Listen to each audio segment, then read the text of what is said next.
நிறைய பேர் வந்து ஃப்ரூட் ஜூஸ் சாப்பிட்டா சுகர் அதிகமாயிரும் அப்படின்னு சொல்லுவாங்க. இதுல சுகர் ஃப்ரீ ட்ரிங்க்ஸ் வேற வந்திருக்கு.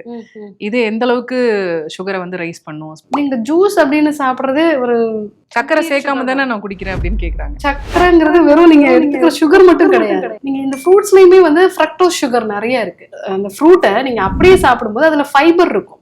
ஃபைபரோட வேலை என்ன? உங்க ஃபைபர் வந்து உடனடியா வந்து பிளட்ல சுகரா கன்வெர்ட் பண்ண விடாது. இப்போ எந்தெந்த பொருள்லாம் ரொம்ப டேஞ்சர் அப்படின்னா, நீங்க சாப்பிட்ட உடனே சுகரா மாறுது பாத்தீங்களா, அதுதான் ரொம்ப டேஞ்சர். அது பேர் தான் கிளைசிமிக் இண்டெக்ஸ் வந்து ரொம்ப கம்மியா இருக்கிறதுன்னு சொல்றோம்.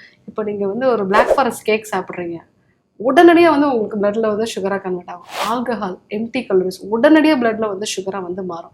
இதெல்லாம் தான் டேஞ்சரஸ். அதுவே ஒரு பழம் வந்து நீங்க அப்படியே கடிச்சு சாப்பிட்றீங்கன்னா நார்ச்சத்து இருக்கிறதுனால உடனடியாக வந்து ரத்தத்துல சர்க்கரையா மாறாது. அதுல நிறைய வைட்டமின்ஸ் மினரல்ஸ் இருக்கிறதுனால அது வந்து உங்களுக்கு நல்ல ஒரு பலனை கொடுக்கும். அதுவே நீங்க ஃப்ரூட்டை வந்து ஜூஸ், அதாவது அதை சாகடிச்சு நசுக்கி சாப்பிட்றீங்க அப்படின்னா அது உங்களுக்கு பிரச்சனை தான் கொடுக்கும். சுகர் பேஷண்ட் அதை அவாய்ட் பண்றது நல்லது. மற்றவங்க அதை நம்ம குடிச்சுக்கலாம், சுகர் சேர்க்கலைனாலும் அது பாதிப்பை தான் கொடுக்கும். ஸோ சுகரை பொறுத்த வரைக்கும் அது நம்ம டைரக்டா எடுக்கிறது மட்டும் கிடையாது, பல சாரா எடுத்தாலுமே அது வந்து பாதிப்பை தான் கொடுக்கும். பழமா எடுத்துக்கிட்டிங்கன்னா ஒரு பிரச்சனையும் இல்லை.